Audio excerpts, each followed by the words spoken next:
No importa lo que acabo de decir. Buenos días. Efesios capítulo 4, por favor.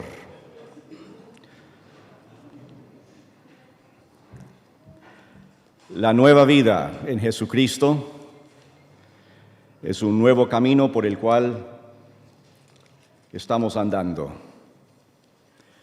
Un camino que no sabemos, no conocemos antes. Es un nuevo camino por el cual no hemos caminado antes.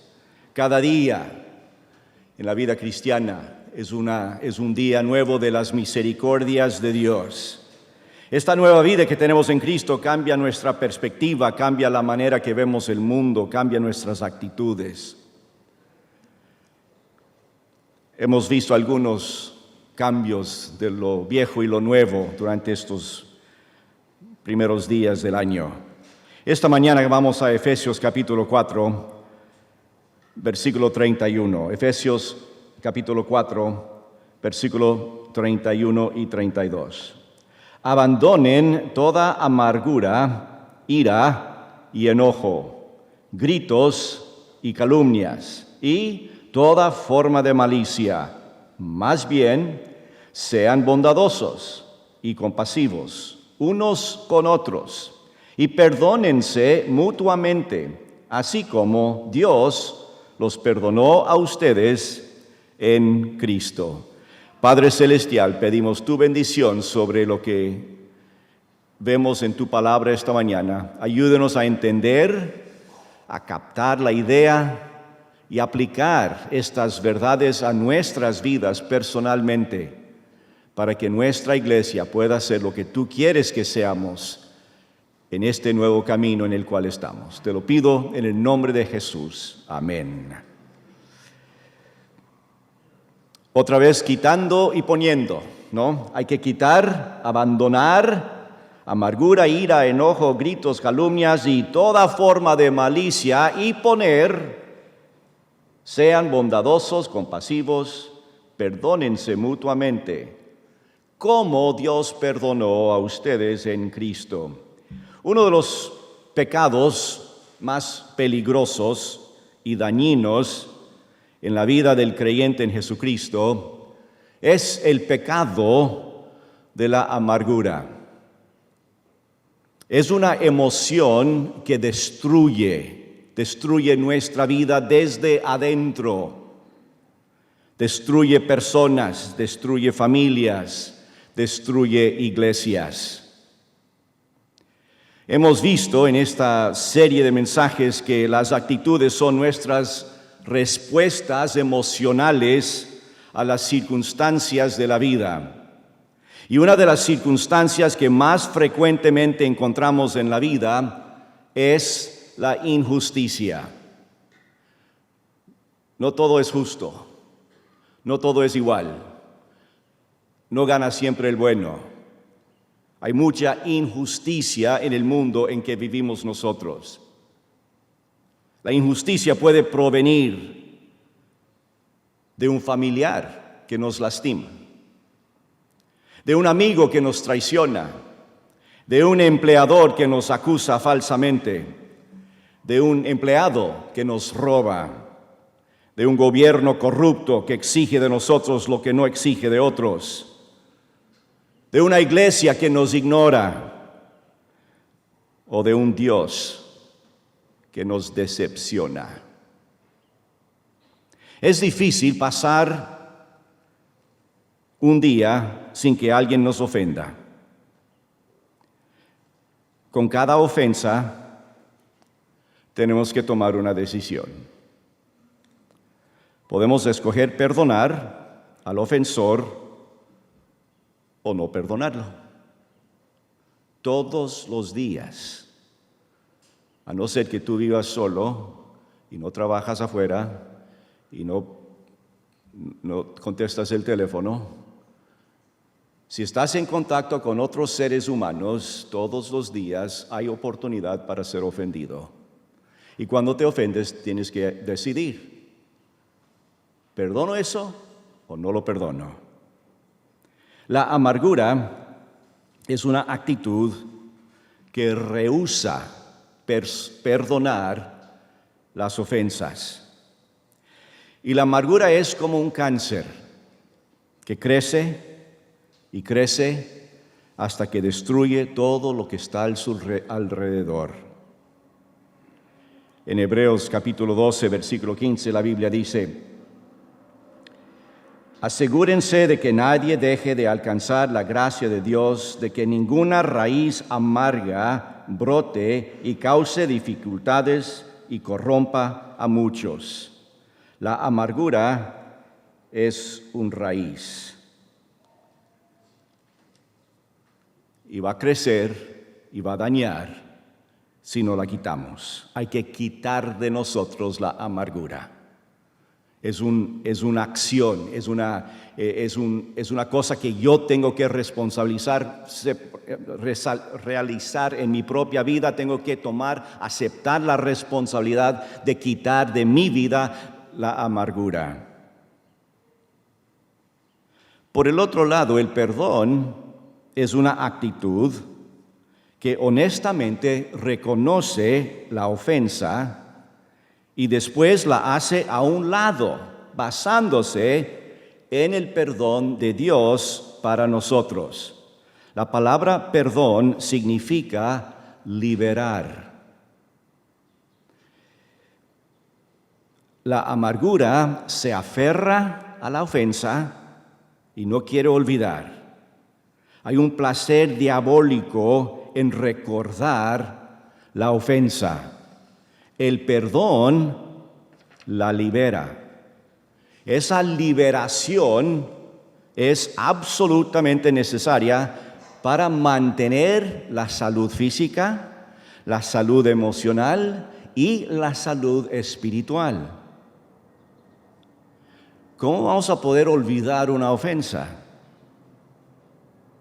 Una ofensa de esas que nos ha herido profundamente.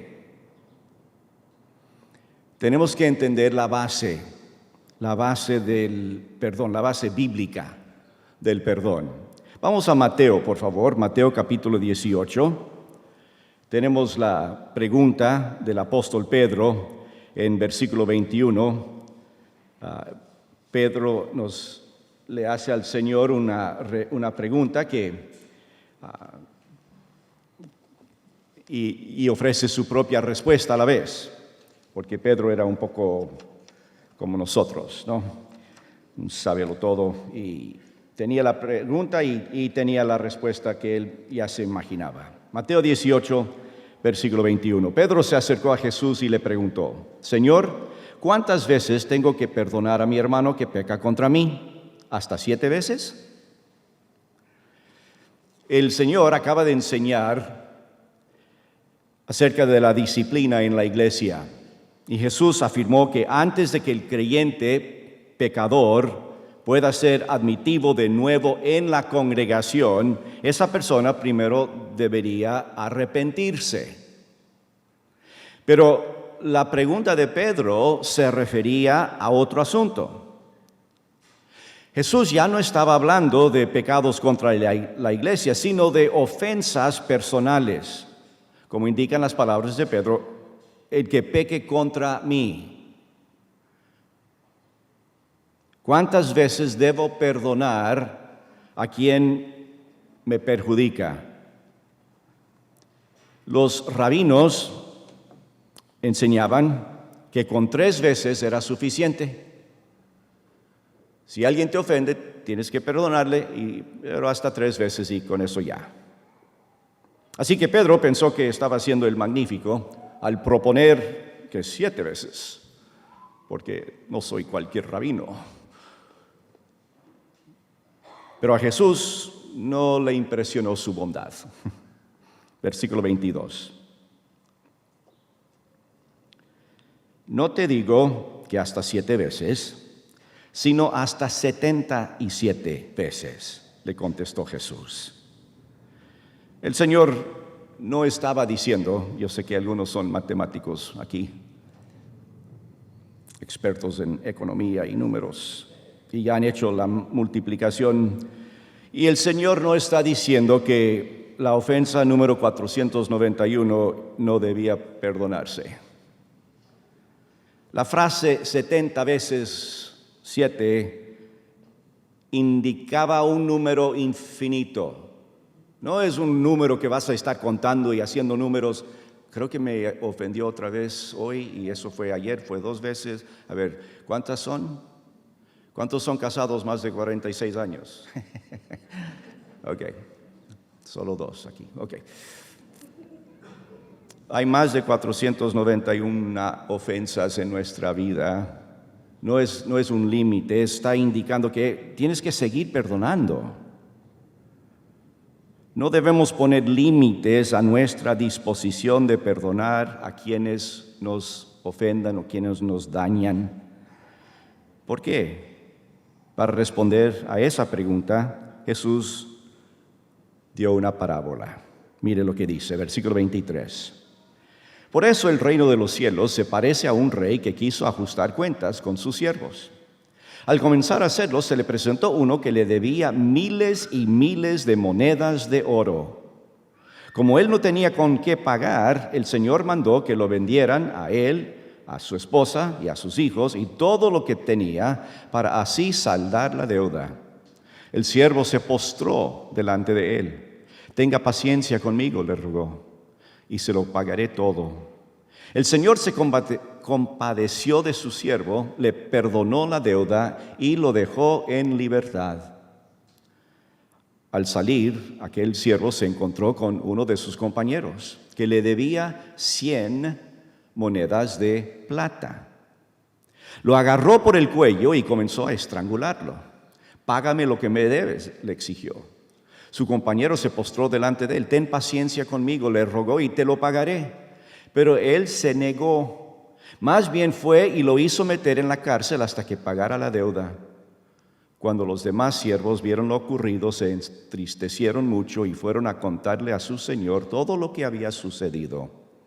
Entonces el Señor mandó llamar al siervo. «Siervo malvado», le increpó, «te perdoné toda aquella deuda porque me lo suplicaste. ¿No debías tú también haberte compadecido de tu compañero, así como yo me compadecí de ti?» Y enojado, su señor lo entregó a los carceleros para que lo torturaran hasta que pagara todo lo que debía. Así también, mi Padre Celestial los tratará a ustedes, a menos que cada uno perdone de corazón a su hermano. La razón por la cual debemos perdonar a otros sus ofensas se basa en la disposición del Dios eterno que tiene para perdonarnos a nosotros nuestras ofensas, nuestros pecados. ¿Sí notaron la diferencia entre las dos deudas? Una cantidad tremenda. El primero debía al rey miles y miles de monedas de oro, o como dicen algunas traducciones, 10,000 talentos. Un denario era la paga diaria de un jornalero. 100 denarios serían el equivalente a algo más de 3 meses de pago de un trabajador. Lo que es importante es que la deuda de 100 denarios, las monedas de plata, era 600,000 veces menor que la deuda de 10,000 talentos de oro. Jesús usó esta exageración para ilustrar la enorme deuda que tenemos con Dios. El rey perdonó misericordiosamente al siervo.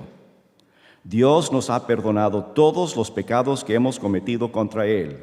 La diferencia que existe entre nuestras ofensas contra la divinidad, contra Dios mismo, y las cosas que se cometen contra nosotros es tan grande como la que hay entre 5,000 millones de dólares y $16.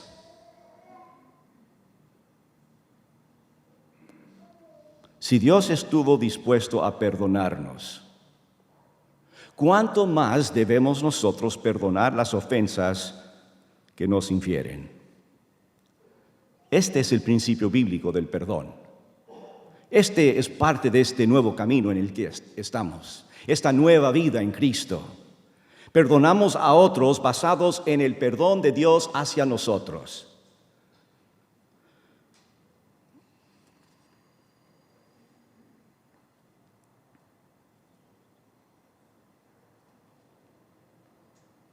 Sean bondadosos y compasivos unos con otros y perdónense mutuamente, así como Dios los perdonó a ustedes en Cristo.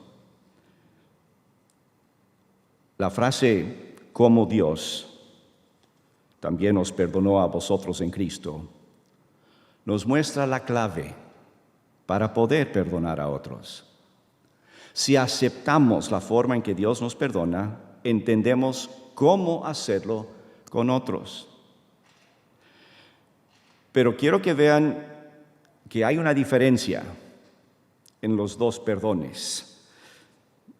En Romanos 5, por favor, Romanos 5 contiene algunas enseñanzas muy claras en cuanto al perdón de Dios.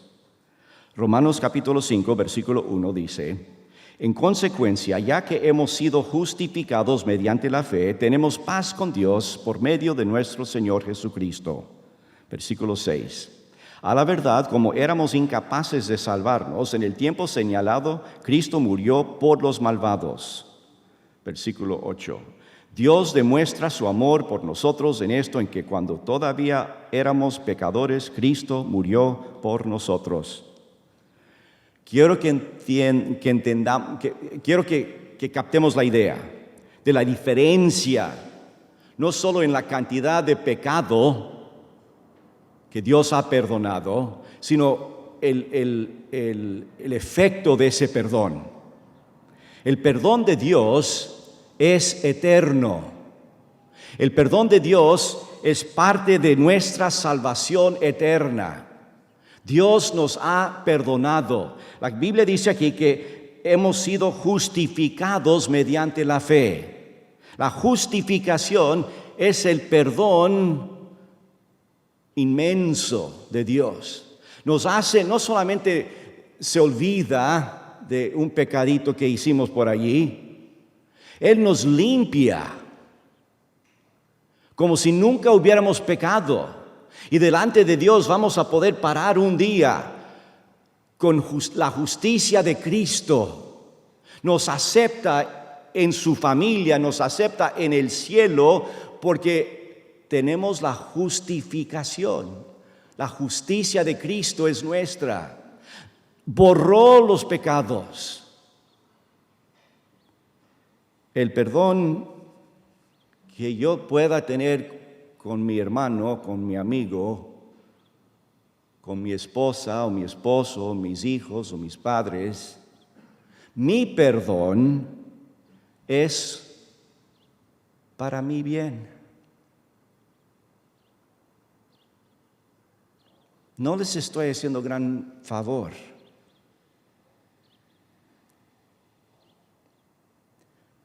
Yo no tengo la capacidad de perdonar pecados de la misma forma que Dios nos perdonó. No tenemos nosotros, ni tienen los sacerdotes católicos romanos, la potencia, la capacidad de absolver, de quitar, de limpiar el pecado. Y es un triste error de religiones falsas en todo el mundo, cuando piensan que un hombre puede perdonar el pecado de esa forma. Y puede decir que estás bien, puedes ir al cielo porque yo dije. No, Señor. Solamente podemos ser justificados por la fe en Cristo Jesús. No es obra nuestra, es obra de Él, en nosotros. Yo puedo perdonarte por haberme ofendido, pero el problema todavía tienes con Dios. Si has pecado, Hay que ver la resolución de eso, hay que ver cómo resolverlo, qué tienes que hacer, dónde estás en tu caminar con el Señor.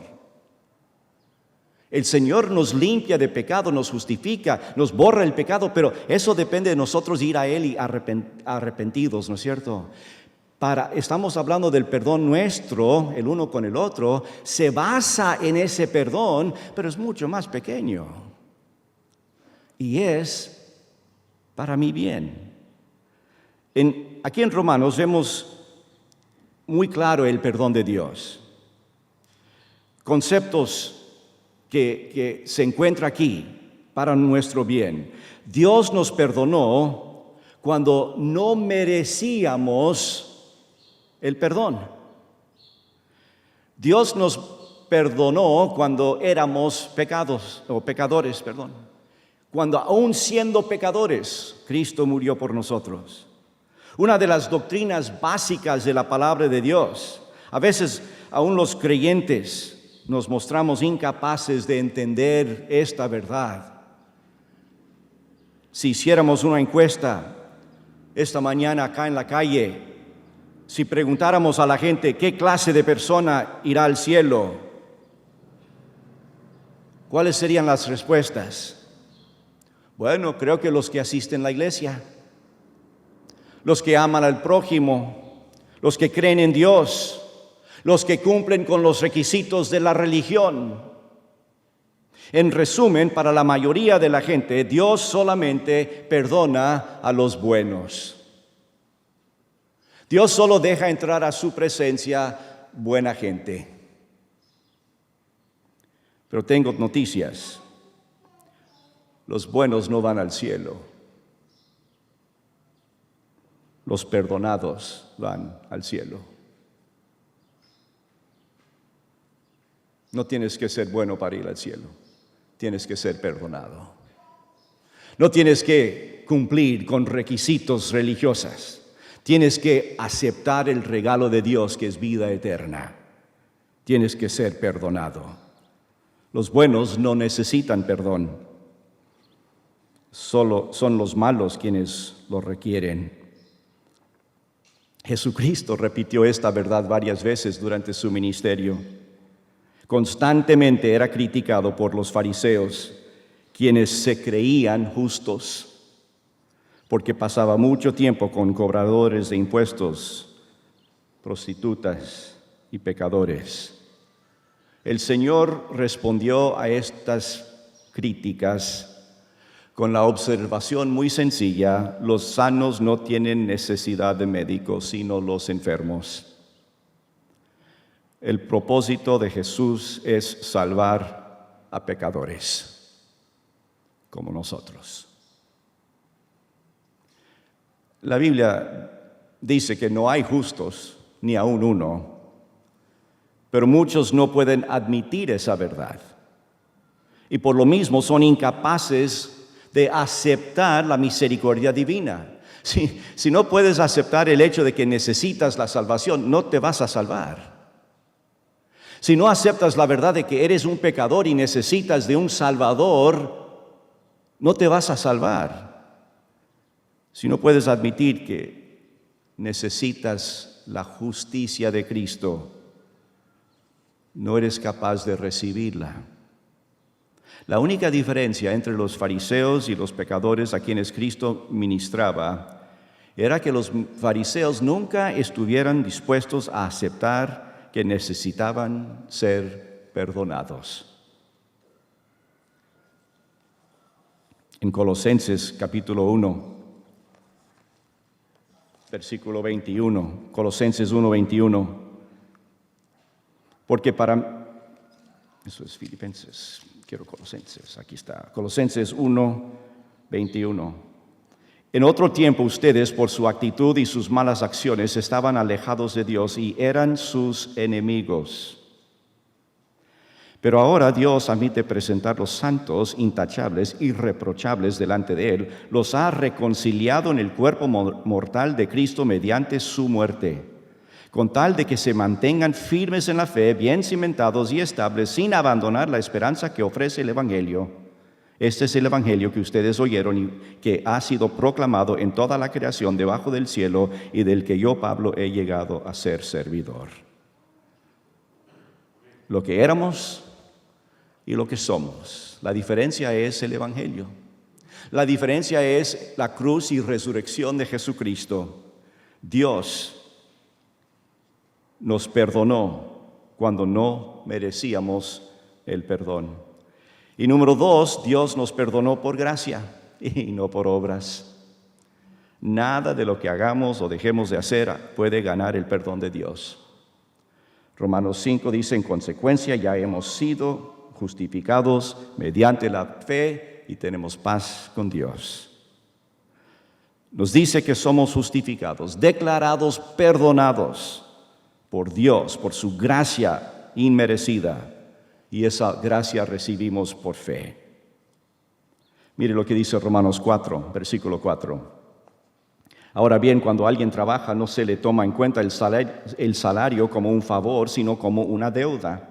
Sin embargo, al que no trabaja, sino que cree que en el que justifica al malvado, se le toma en cuenta la fe como justicia. La gloria de nuestra salvación, hermanos, el perdón que pertenece solamente a Jesucristo, nuestro perdón es de Él y solamente podemos alcanzar la justificación por lo que Cristo hizo por nosotros. Dios nos salvó y nos perdonó. Si hacemos algo para ganar el perdón de Dios, entonces no es un regalo, es deuda. Yo no puedo ganar el perdón de Dios. Dios nos perdonó cuando no lo merecíamos y Dios nos perdonó basado en su gracia, no en nuestras obras. Debemos perdonar basados en el perdón que hemos recibido. Debemos perdonar a quienes no lo merecen. No debemos nosotros exigir que la gente se gane el perdón. Ese perdón incondicional se opone a los que muchos enseñan acerca del poder. Lo que yo he observado a través de muchos años de ministerio es que para nosotros es mucho más fácil perdonar a personas que son culpables de nuestros mismos pecados. Es más difícil perdonar a personas que son culpables de pecados que para nosotros son más grandes o son diferentes a los nuestros. Hay pecados tan asquerosos, reprensibles, que nos enferma solo el pensar en ellos. Yo me elevo a mí mismo y me siento muy bien cuando veo en las vidas de otras personas esos pecados, porque yo no soy como ellos. Y por eso tengo problemas en perdonarles. Mi perspectiva está muy mal enfocada. No puedo ver al prójimo comparado con lo que yo soy y lo que es otra persona. Tengo que empezar con la santidad de Dios. Una santidad que no podemos comprender completamente. En su presencia no se puede admitir pecado. No se puede admitir el más mínimo pensamiento pecaminoso. Mi culpabilidad, mi pecado y mis equivocaciones delante de Dios son tan reprensibles que son el asesinato o el incesto para mí. Lo que para mí es horrible, para Dios ese horrible es mi pecado, mi falta de honestidad, mis equivocaciones diarias, mis malos pensamientos. Esas cosas que nos asedian, nos molesta a todos, son pecados ofensivos a la santidad de Dios. La pureza, la magnitud de la santidad de Dios es de millones de veces más que mi apreciación de lo que es bueno y malo en mi propia vida. Si yo solo en toda mi vida fuera culpable de una mentirita y nada más, comparado con la santidad de Dios, yo sería completamente manchado por gran pecaminosidad. Y Santiago dice que si somos culpables en un punto de la ley, somos culpables de todo.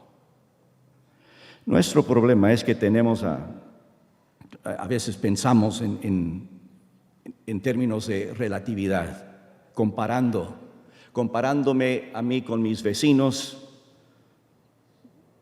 Con algunos de mis vecinos seguramente soy buena gente. Comparado con ese desgraciado de mi amigo, mi pariente, yo soy un santo. Yo voy a poder fácilmente perdonar a otros mentirosos, pero los pecadores viles, ¿cómo puedo? Las grandes amarguras de nuestras vidas muchas veces están en las relaciones más íntimas, en la familia, en las amistades. Vamos a Génesis 50, por favor. Quisiera ver aquí en el relato de José, el hijo de Jacob, conceptos que nos pueden ayudar a entender todo lo que tiene que ver con este perdón. José tenía 11 hermanos. Ellos envidiaban la preferencia que le mostraba el padre. Así que lo vendieron como un esclavo a José. Y a través de una lista de circunstancias milagrosas, José llegó a ser el primer ministro del rey de Egipto. Una hambruna llegó a Israel, hizo que los hermanos viajaran de Israel a Egipto para poder comprar comida. Nunca se imaginaron que el hombre a quien debían pedirle era su propio hermano. Una vez que José reveló su identidad a sus hermanos, estaban muy nerviosos. Para su sorpresa, José les habló amorosamente. Él les explicó la manera en que Dios había usado su pecado para el bien de ellos y aún para el futuro de la nación de Israel. Si José no hubiera llegado a esa altura en la corte del faraón, los israelitas hubieran muerto de hambre. La actitud de José hacia sus hermanos se encuentra en el versículo 20 de Génesis capítulo 50. Es verdad que ustedes pensaron hacerme mal, pero Dios transformó ese mal en bien para lograr lo que hoy estamos viendo, salvar la vida de mucha gente. Así que no tengan miedo, yo cuidaré de ustedes y de sus hijos. Así, con el corazón en la mano, José los reconfortó. Hay que aceptar que hemos sido heridos. Una de las reacciones más comunes a las ofensas en nuestras vidas es la negación. Esto no puede estarme pasando a mí. En realidad, no era tan malo como parecía. Voy a mantenerme ocupado para no pensar en ello. Muchas veces confundimos el perdón con la negación. El hecho de que soy capaz de hacer a un lado emocional y mentalmente una ofensa no significa que lo he perdonado. Es otra cosa. Una razón por la que preferimos negar algo es, a menudo la experiencia es demasiado dolorosa. No queremos aceptarlo y queremos bloquearlo. Y algunas veces la ofensa nos hace llegar a la conclusión de que algo anda mal con nosotros mismos. Nos obsesionamos tratando de descubrir el motivo que tuvo nuestro ofensor para herirnos? ¿Qué tengo de malo como para que me abandonaran? ¿Qué hice para que mi amigo me traicionara? ¿Qué hice para que mis padres abusaran de mí? Y cuando llegó el momento de hablar con los hermanos, José no hizo nada para encubrir la gravedad del pecado que habían cometido. Ustedes hicieron mal. Pensaron, decidieron, me vendieron como un esclavo, hicieron mal conmigo. Era necesario hacer esta afirmación antes de poder perdonarles. Así que para poder perdonar, primero hay que aceptar que has sido herido. Y luego, vea las heridas desde una perspectiva divina. En vez de preguntarse, ¿por qué me hicieron esto? ¿Por qué no pensar qué está Dios tratando de lograr en mí a través de esto? ¿Cuál es el plan de Dios en todo esto? No creo que Dios nos hace sufrir cosas horribles en nuestras vidas, pero también creo que Dios es soberano y creo que su propósito divino en mi vida va a incluir milagros de su ayuda y su poder dentro de circunstancias horribles. Romanos 8:28, y sabemos que a los que aman a Dios todas las cosas ayudan a bien, a los que conforme a su propósito son llamados. Hermanos, el propósito que Dios tiene para nuestras vidas, según el siguiente versículo, es hacernos conforme a la imagen de Cristo. Él está usando las cosas en esta vida, las circunstancias, las ofensas, todo está usando para conformarnos a la imagen de Jesucristo aquí y ahora. Todo lo que sucede en nuestra vida, especialmente esas cosas que nos hiere, está siendo usado por Dios para moldearnos a la imagen de Jesucristo. El plan de Dios para su Hijo unigénito incluía el sufrimiento.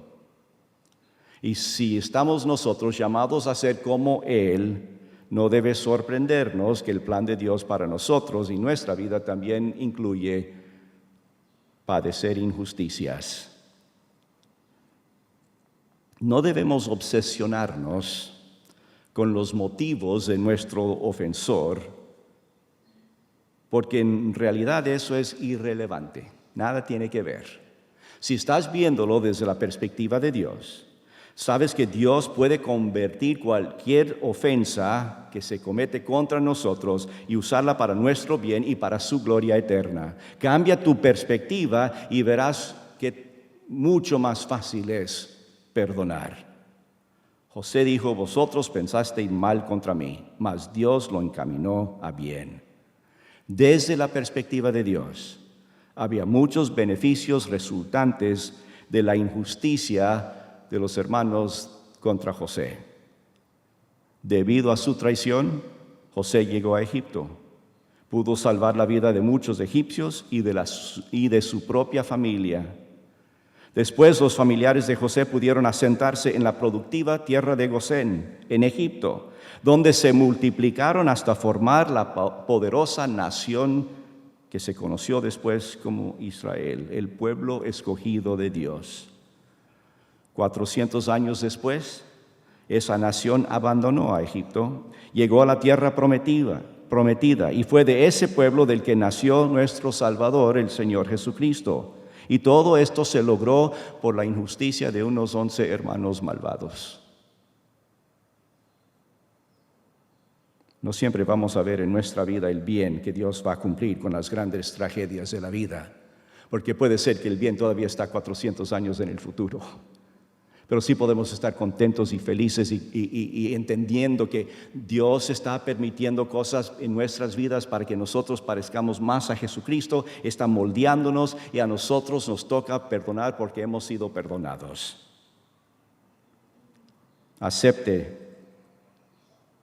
Acepta tus fallas, acepta el perdón de Dios. Es muy difícil perdonar a alguien si primero tú no has sido perdonado. acepta el perdón divino. Identificar las ofensas que tú has cometido contra tu familia, tus amigos, otros cristianos y contra Dios mismo. Identifica esas ofensas. Confiesa esos pecados al Señor. Si confesamos nuestros pecados, Él es fiel y justo para perdonarnos y limpiarnos de toda maldad. Reciba el perdón divino basado en la muerte y resurrección de Jesucristo por nuestros pecados. Y número 4, escoja el perdón en vez de la amargura. Cuando nos ofenden, debemos decidir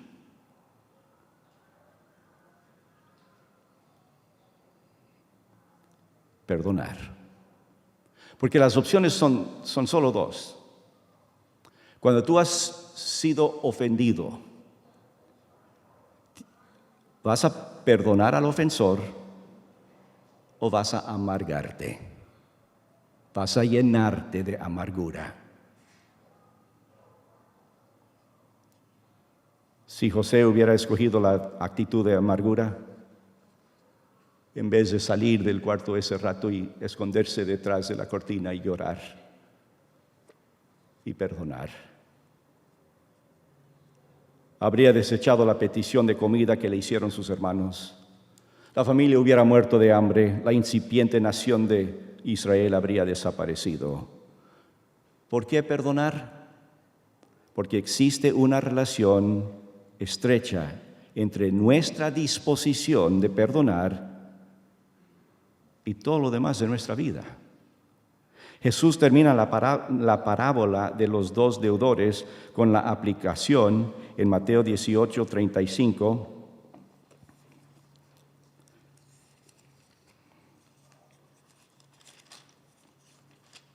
Perdí mi 18:35.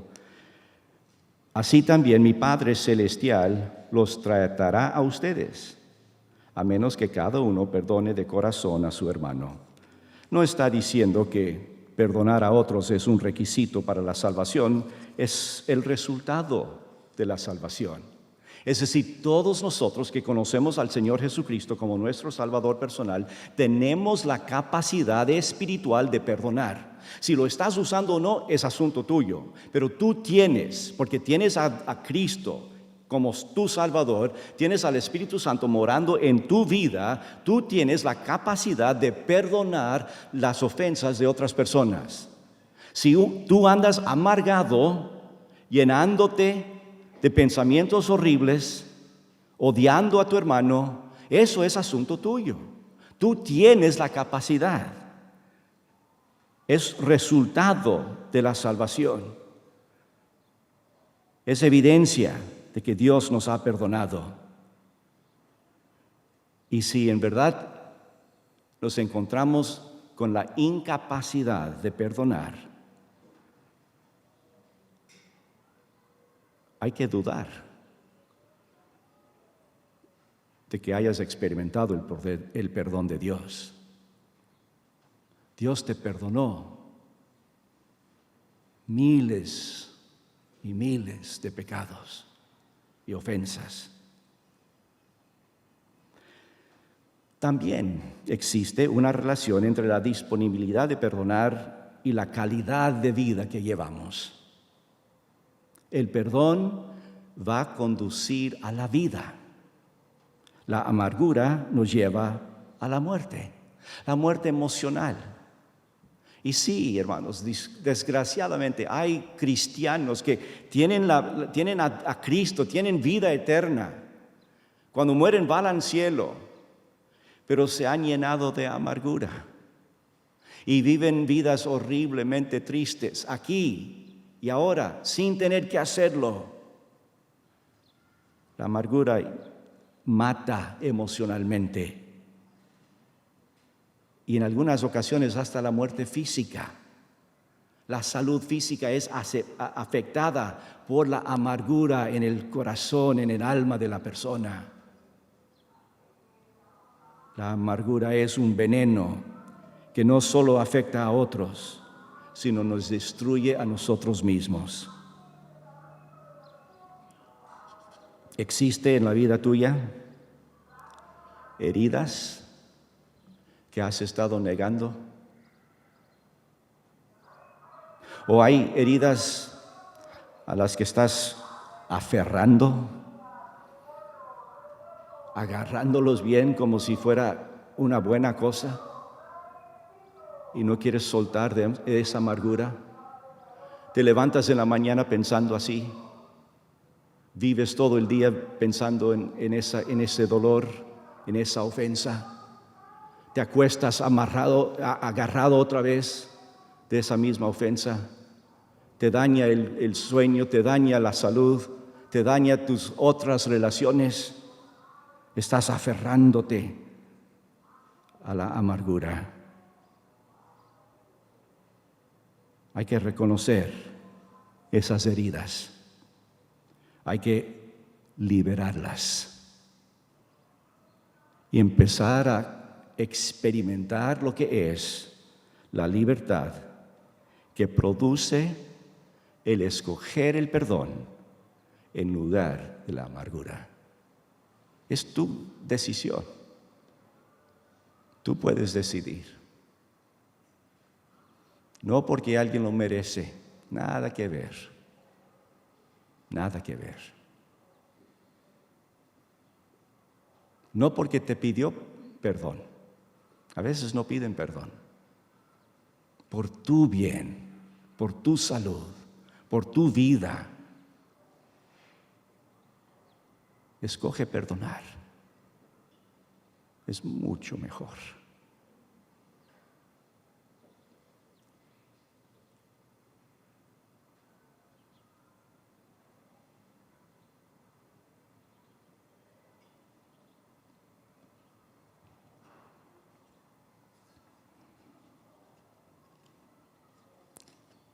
Puestos de pie, vamos a orar.